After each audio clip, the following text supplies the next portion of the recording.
Wagwan, Wagwan, welcome to the DIY Yardy channel. In this video, I am working on a 2013 Nissan Altima doing a complete brake job and tag light bulb. But I'm doing it, giving you like a quick way to do it with some simple tools, okay? So let's get right into it with the tools I'm going to be using for this job. 14 millimeter screwdriver, 21 millimeter to remove my wheel. If you have a lug wrench, you don't need that. And an impact socket. Like I said, you can use the tools supplied with the car to remove your tire if that's what you want to do. A jack stand to support the car, and new front brake pads. Also new rear pads and shims. Alright.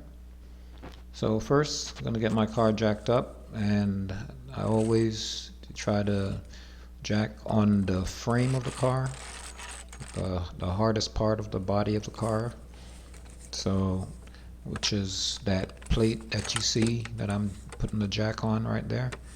And also, once I have the car jacked up, I'm going to put my jack stand also on the frame or subframe where you see that it is right now. Okay, so this is a front brake, so I'm going to use my 14 millimeter wrench, or Jamaicans say spanner. Okay, but whatever you like, you call it. Okay, so this is a trick I'm telling you. I'm going to use my screwdriver, and I'm going to pry on the outer edge of the brake pad. So you have to make sure it's on the brake pad, not on the rotor. Okay, so you pry, and you'd want to use a thicker screwdriver than I'm using here, but this is an old broken screwdriver, so that's why I'm using this one. So you'll see that I have some play in there. See that little gap? So you want to put the screwdriver in between the rotor and the rotor and the brake pad, and press against. Make sure you press against the caliper, not towards the rotor, but against the caliper.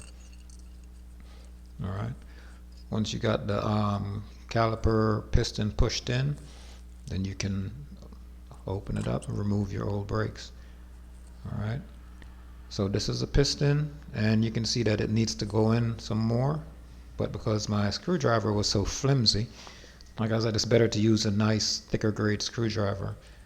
So what I did was put my old brake shoe in between, and I'm using my pliers, which is a little more sturdy, to press the piston in further. So the piston has to be pressed in pretty much all the way before you can put the new brake pad back onto the car. All right, so get our old brake pads off.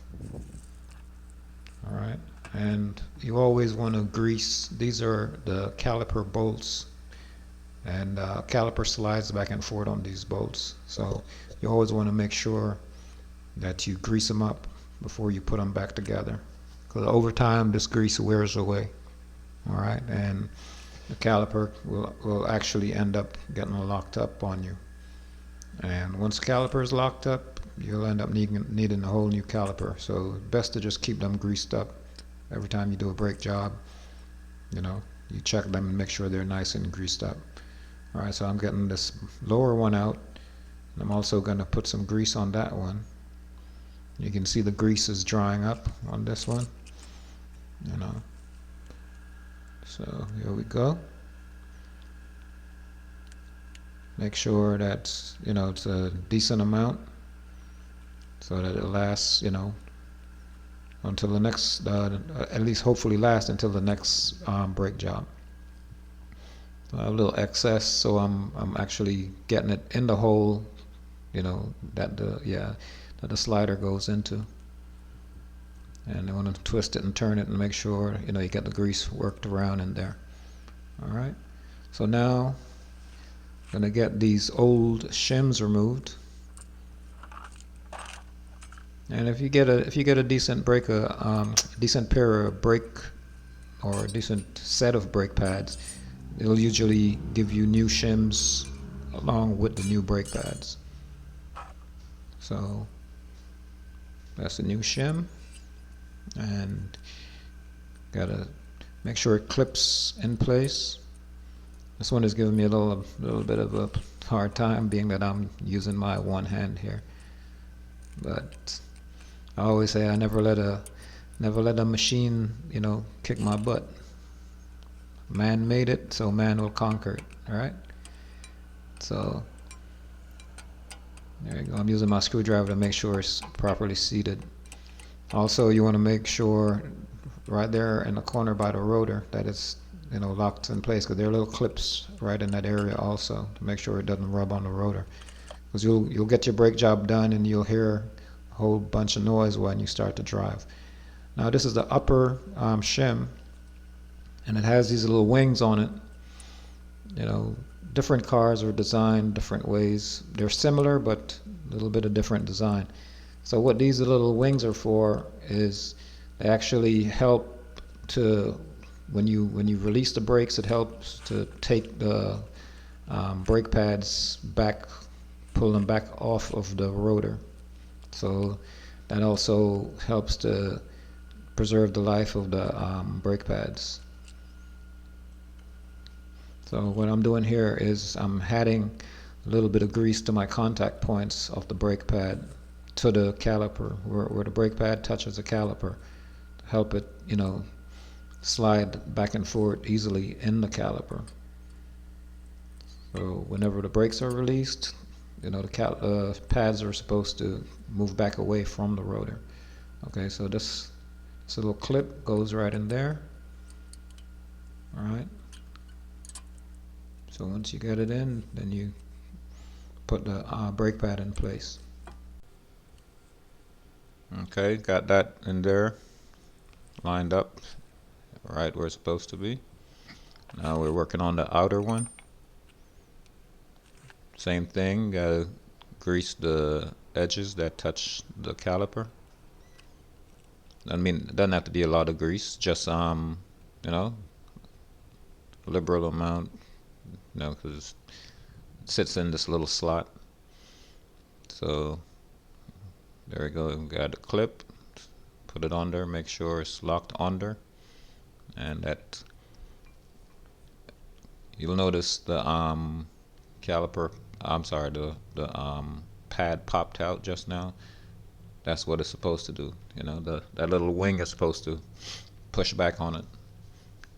But once the caliper is in place, the caliper will keep the brake pads in place. So even though that little mechanism is pushing back on the pads, it's pushing back and keeping it apart from rubbing on the rotor the whole time the car is in motion. All right. Got everything lined up. Then we're going to get our 14mm bolt in. Alright, and I'm going to get it tightened up with our 14mm wrench. And this doesn't have to be super tight. You just want to make sure it's nice and tight. Alright, and that job is done. So now we want to pump our brakes up, pump our pressure back up. And I always say, don't push all the way to the floor. Push halfway down 2 or 3 times until you feel the pedal get hard, then we're good to go. Alright, now we're moving to the back. And look for somewhere on the frame. I always look for someplace on the frame to put the jack. And we see those 2 bolts going into the frame from that plate. That's a solid place to place the jack. Alright, so that's the frame of the car right there. Now, if you're going to use your regular jack supplied with your car, you would put the jack on that area. You see those 2 notches? The jack would go in between those 2 notches. And always make sure your wheel is blocked and or park brake is on. Okay, so I got my jack stand under my lower control arm. These are my new brake pads for the back and shims. Okay, so this rear brake is just almost identical to the front, just a smaller caliper. So the same thing, I'm gonna put my screwdriver into the caliper, onto the brake pad, alright, and apply some pressure. All right, once I get the caliper moved a little bit, then I'm gonna put it between the rotor and the brake pad and put the pressure onto the brake pad. Okay, so let's see if I can get a close up. You can see me pushing the brake pad back away from the rotor. Okay, I'm using the tip of the screwdriver onto the brake pad and I'm pushing that back into. So basically I'm pushing the piston back into the caliper. Alright, so I'm going to get these caliper bolts pulled, and this one is in a tight spot so I can't get it with my hand, so I'm using this crowbar to knock it a couple of times to get the bolt loosened. And this one, you can see it takes a little bit of effort to get it pulled.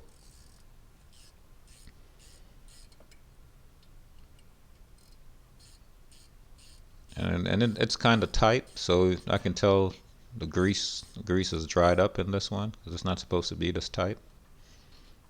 And I should be able to pull this bolt out with my hand, and I'm not able to pull it out with my hand, so I have to use the pliers.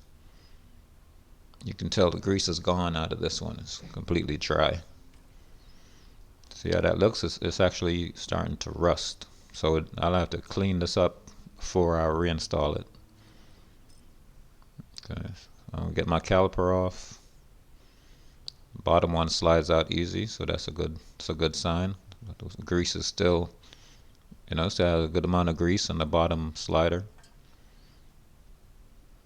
Get my brake pads off. Okay, that one's a little tight. Use a screwdriver to pop it out. And then we're going to get our shims off of there, all the old shims.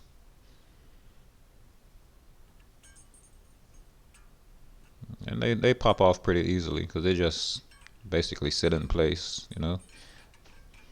They just clip, they're clips that just clip over little knobs that hold them in place.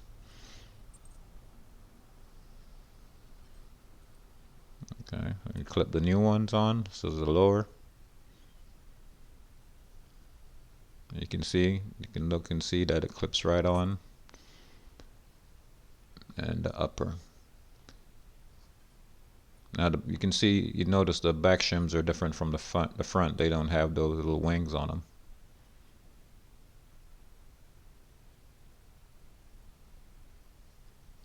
Okay, top one clipped in place.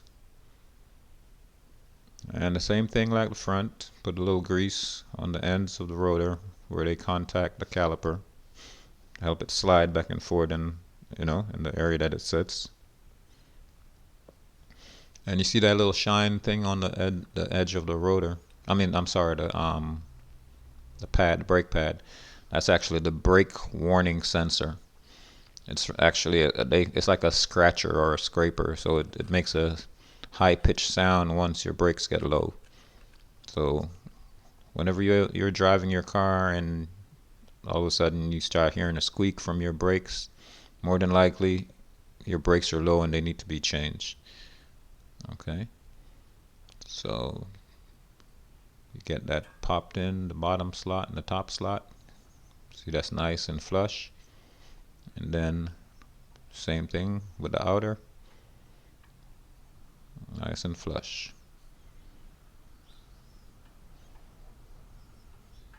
Alright, we're going to get our caliper back in place. But before I put the caliper in, I want to make sure I add some grease to the slider. Even though it's still nice, still greasy, I still want to add a little extra to it. Like I said, so that's the last between brake jobs. So these calipers, they get hot, they get wet. So from hot to cold, all of that, it affects the grease. So the grease will break down over time. Alright, so this is the bolt. See, I got it nice and clean now. Before it had that rust when I first pulled it out. So now I'm going to go ahead and get it greased up. Get them back in place.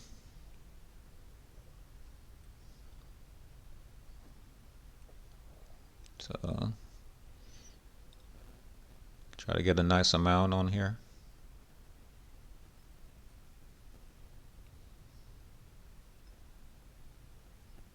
Kind of hard working with one hand.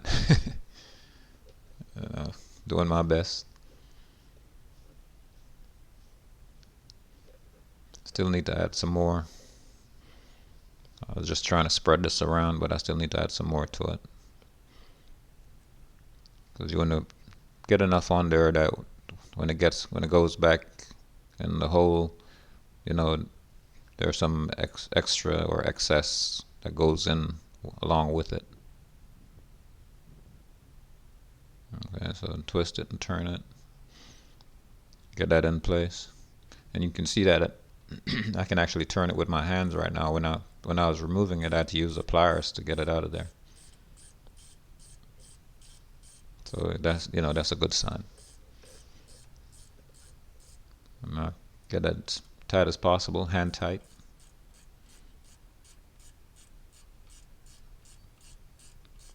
Just remember to tighten it down tight as you can. With a wrench is fine. As long as you get tight as you can with a wrench, you're good to go. And again, pump your brakes up. After every wheel, every brake you change on each wheel, you pump your pressure back up. So if you're doing 2 brakes, you're gonna pump twice. If you're doing all 4 brakes, 4 times. Okay. So now we're doing these rear tag lights, and that's the bonus. Okay, we're gonna replace both tag light bulbs. So we're gonna need to remove 5 clips.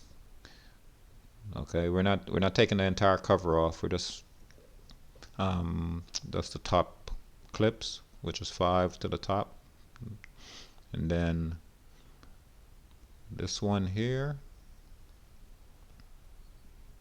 this one, and that one over there. Okay, so after you get all of those 5, then you're going to remove this rubber. It's actually 2, one on each side of the trunk. That's like a stopper for when you close the trunk. Okay, then you're gonna pull this cover down. Right, you're not taking the cover off, you're just gonna pull it down where you can access the bulbs. Okay, and you look up, you can see there's a bulb over there, and there's one to the right and one to the left. You just twist counterclockwise.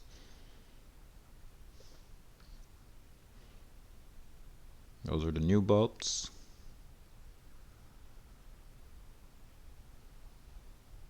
Okay, I had to get that greasy glove off of my hand because you don't want to put grease on these bulbs. Alright, put grease on these bulbs, it can cause the bulbs to pop prematurely. So you go through doing all of this, and then you get grease on the bulbs, and when you start to drive and the light comes on, with the grease on the bulb, it ends up making the bulb pop. Okay, so you want to make sure, if you're not wearing a glove, make sure your hands are nice and clean, and you can always double check by wiping the bulb off after you install it. Now you put it back in place. You're gonna put it back in. There are little notches that the socket for the bulb. And then you twist it. Once you get it back, you twist it clockwise, and you put your clips back in. So you put your clips back in, you're good to go. And you want to make sure to test to make sure that all the lights are lit up before you close back up also. Which I did. I didn't show in the video, but I test to make sure that all the bulbs were lit up. Okay, so that's it. Job done. Alright, and if you found this video helpful, please like, share, and drop me a comment, and please subscribe. Help me build my channel, DIY Yardie, and look out for more videos to come. Cool. Enough respect. Bless up.